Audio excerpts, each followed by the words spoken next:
Hello everybody, how are you?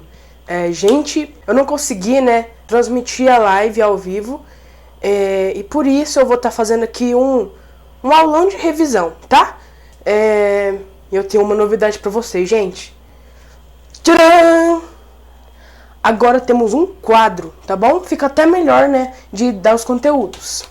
Então, gente, hoje nós vamos fazer a revisão de todo o conteúdo do mês de março, certo? Então a gente vai começar aqui com os advérbios de frequência, certo? Os advérbios de frequência servem para quando você quer falar, que você sempre faz alguma coisa, que você nunca faz alguma coisa, ou outra pessoa algumas vezes faz aquilo, enfim.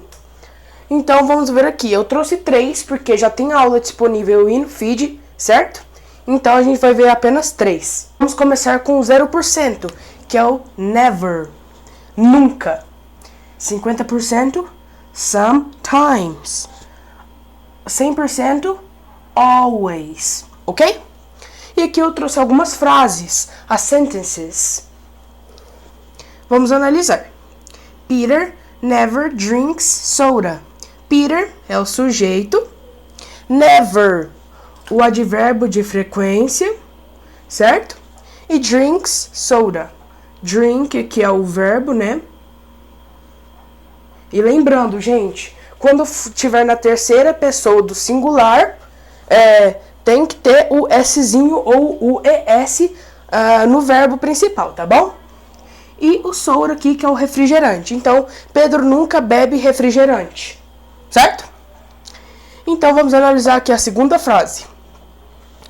I always follow through my promises. Gente, esse through aqui, ele vai ser pronunciado com som do TH e rule. Through, ok? Então, vamos analisar. I vai ser o sujeito. Always, o advérbio de frequência. Follow through. O que significa isso? Follow, follow aqui é seguir. E through é por dentro. Mas, o que isso vai significar? Follow through é um phrasal verb, que significa, uma frase que tem um sentido de verbo no inglês, certo? Então, follow through significa cumprir, certo? Deixa eu escrever aqui. Phrasal verb, certo? E my promises é só o complemento aqui, gente? Minhas promessas. Então, eu sempre cumpro minhas promessas. Vamos analisar aqui a outra frase. You sometimes make me happy. Você, algumas vezes, me faz feliz. You, sujeito. Sometimes, advérbio de frequência. Às vezes. Make, que é o verbo. Make é fazer, certo? E o me happy vai ser só o complemento, Feliz. Você algumas vezes me faz feliz, certo? Então agora vamos para o outro conteúdo. Temos agora o outro conteúdo, que é a diferença do will e o going to. Gente, é muito fácil, diferenciar os dois. Vamos então rever aqui, O will, ele servirá, para quando você for outra pessoa tomar decisões rápidas, tomadas na hora, certo? Então, eu trouxe aqui alguns exemplos, certo? Vamos analisar as frases. I will drink some water. Eu, sujeito. Will é o verbo to be no futuro. Drink, beber um pouco d'água, some water, ok? Então, I will drink some water. Eu vou beber um pouco de água. Segunda frase. She will take a shower. Ela vai tomar um banho. She, sujeito. Will, verbo to be no futuro. E take a shower é tomar banho. Então, take a shower é tomar banho, certo? É o verbo. Gente, eu trouxe aqui também as abreviações, certo? Dos sujeitos com o verbo to be no futuro. Então, temos aqui o I will, you will, he will, she will, it will, we will, you will e they will, ok? Quando você ver isso aqui numa frase, desse sinalzinho aqui, gente, e os 2 Lzinhos aqui na frente, vai significar o verbo to be no futuro, certo? Então, o going to, ele servirá para as ações planejadas. Exemplo, tomorrow I am going to have my hair cut. Amanhã eu vou cortar o meu cabelo, certo? Então, eu já tomei uma decisão, né, que foi planejada. Amanhã eu vou cortar meu cabelo, certo? Então, segunda frase. She is going to travel at night. Ela vai viajar à noite. Então, she is... Lembrando, gente, que quando você for usar o going to, o sujeito, né, tem que vir acompanhado do verbo to be, certo? I am, you are, he is. E aqui temos o she is, né? Então, she is going to travel at night. Ela vai viajar à noite. Então, she is é o verbo to be. Going to é futuro, né? E travel, o verbo. E at night, o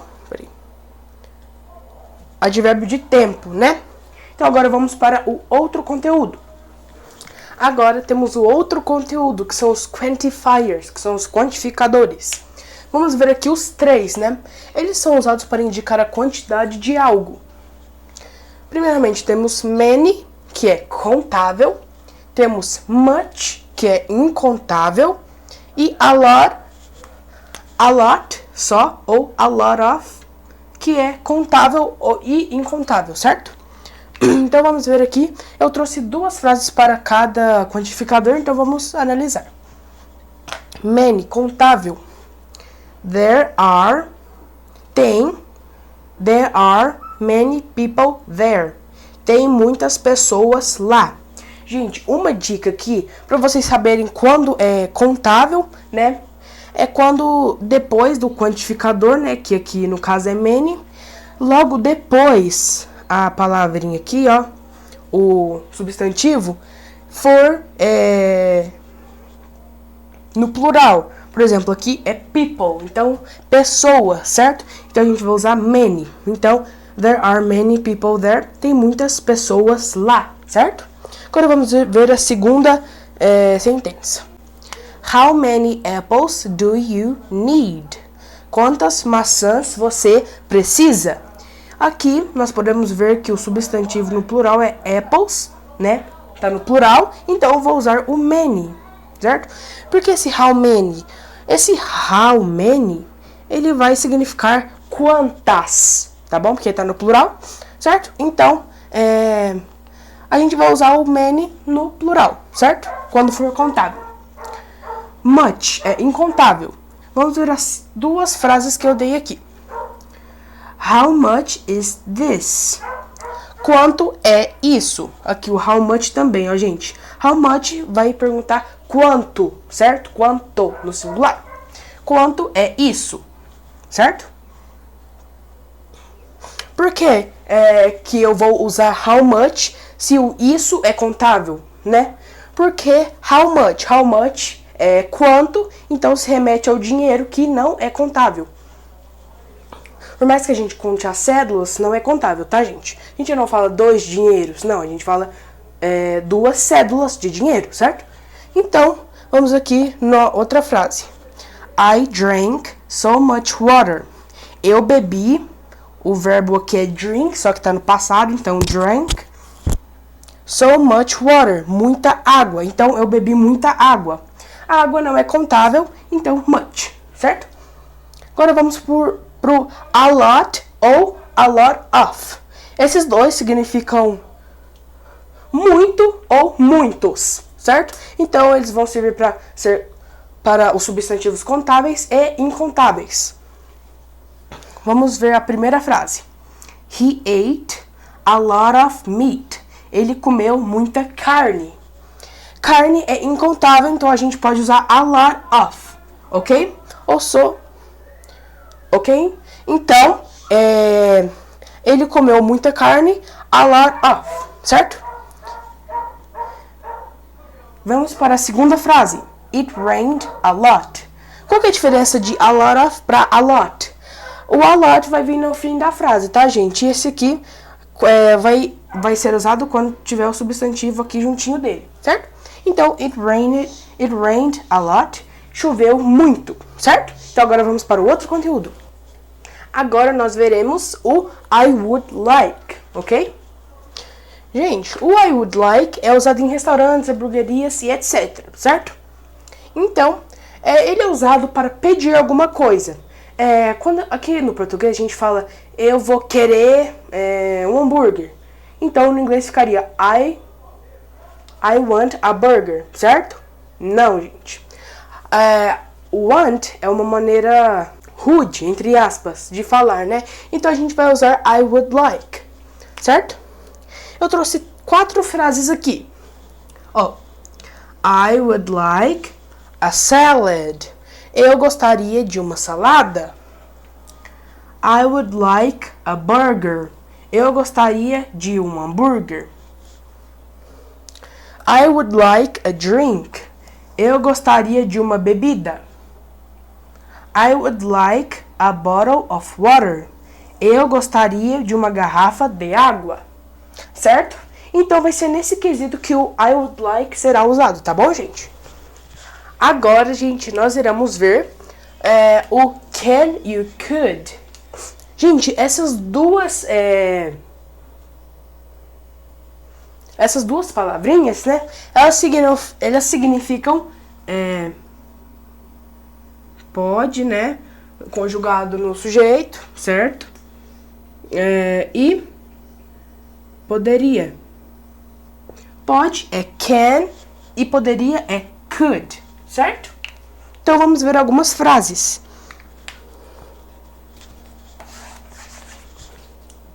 Can indica uma habilidade, uma certeza, certo? Então, exemplos. I can fly.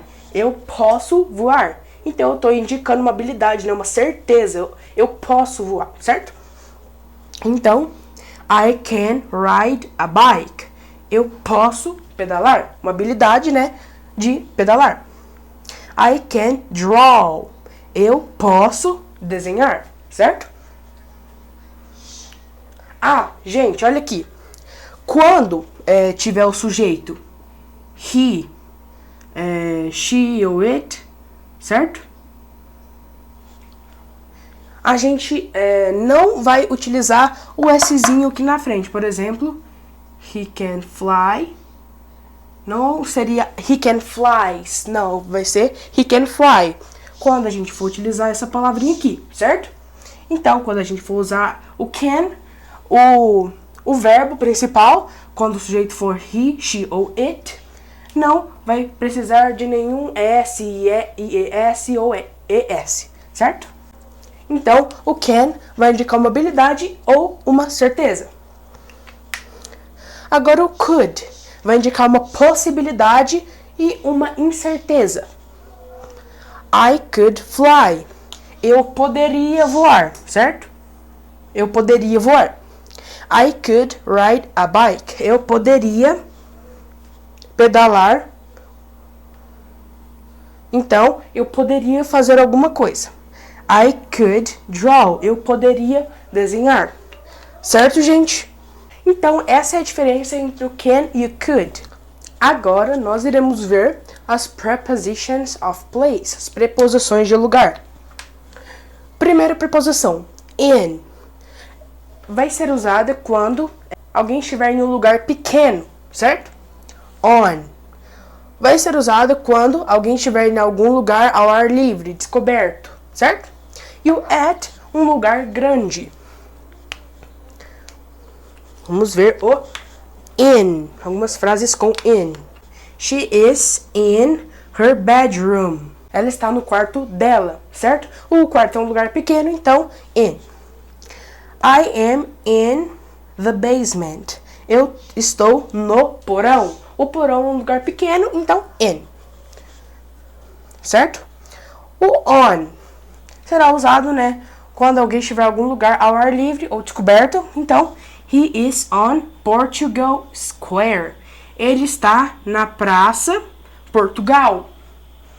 Então, a praça é ao ar livre, então on. You are on the. Agora presta atenção aqui, gente. 21st Street. Você está na 21ª rua, ok? Por que tem esse ST aqui? Porque os números, se eu não me engano, ordinais, né, no inglês, o 1, ele vai ser first. O segundo, second. O terceiro, third. E o quarto em diante, fourth, fifth, ok? Então, para não ficar colocando, né, esse 21st aqui, a gente vai só abreviar. Então, fica assim, certo? First, second, third, ok?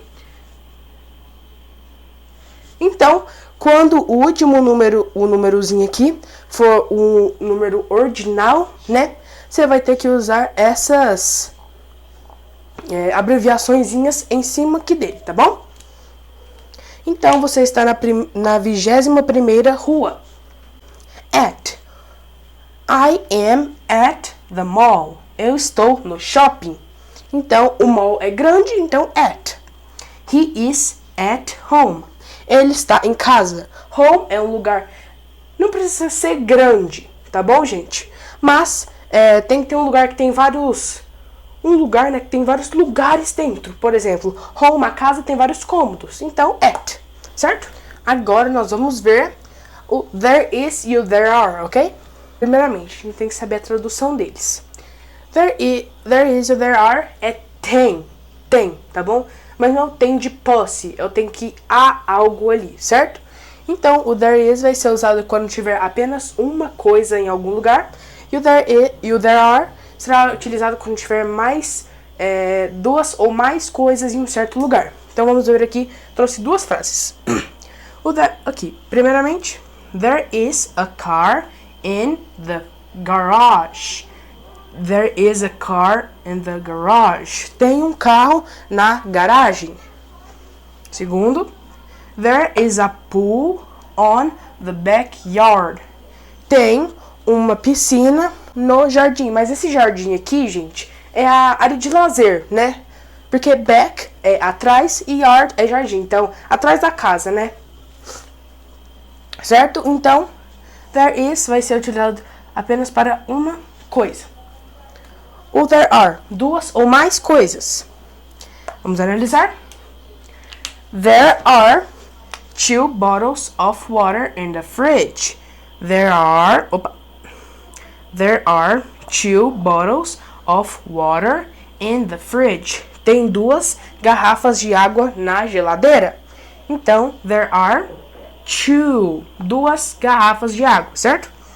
Então, segundo, there are 5 dogs in the living room. Tem 5 cachorros na sala de estar. Não me pergunte por quê, gente. Mas, só trouxe aqui algumas frases, né, para o entendimento, né, mais simples e fácil, certo? Então, é apenas essa diferença, certo, gente? Agora, gente, vamos ver o verbo to be. Eu deixei aqui em branco pra gente ir fazendo, né? E eu vou falando o verbo to be de cada sujeito. Vamos começar. O que é o verbo to be? O verbo to be, ele vai ser usado, né, para quando você quer falar que alguém tem determinada profissão, que é alguma coisa ou que está, certo? Então, vamos ver aqui. Sujeito, certo? Agora vamos completar com o verbo auxiliar. I am. Eu sou ou eu estou. You are. Você é ou você está. He is. Ele é ou ele está. She is. Ela é ou ela está. E it is. O it, gente, ele também será ele ou ela. Mas só que ele vai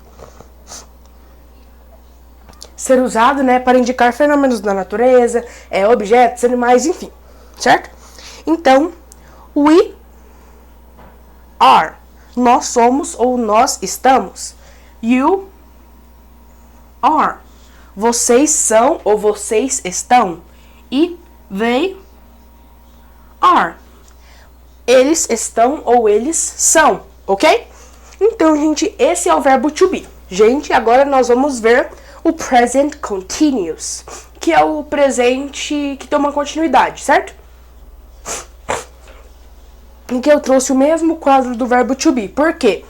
Vai ter a estrutura do verbo to be, só que aí terá um verbo aqui e com um sufixo ing, certo? Que vai dar continuidade aí pro verbo. Então vamos ver aqui. I am. Vamos separar um verbo aqui pra gente ver. Dance. I am dancing. Por que esse dancing? Por que esse ing aqui? Porque esse sufixo que vai dar continuidade na frase. Na ação, né? Na verdade. Então, algumas vezes a última letrinha vai ser retirada, mas é regra. Não tem, tem que memorizar, tá bom, gente? Então, segundo, you are dancing. Você está dançando. He is dancing. Ele está dançando. She is dancing. Ela está dançando. It is dancing. Como eu já havia dito, o it vai ser usado, né, para animais, objetos, fenômenos da natureza, enfim. Então, o dancing aqui seria ele ou ela está dançando, só que, né, referindo a nesse caso aqui, né, já que é ele ou ela, vai estar se referindo a animais, porque não tem como objeto e nem fenômeno da natureza dançar, né, gente? Enfim, we are dancing. Nós estamos dançando. You are dancing. Vocês estão dançando. They are dancing. Eles estão dançando. Certo, gente?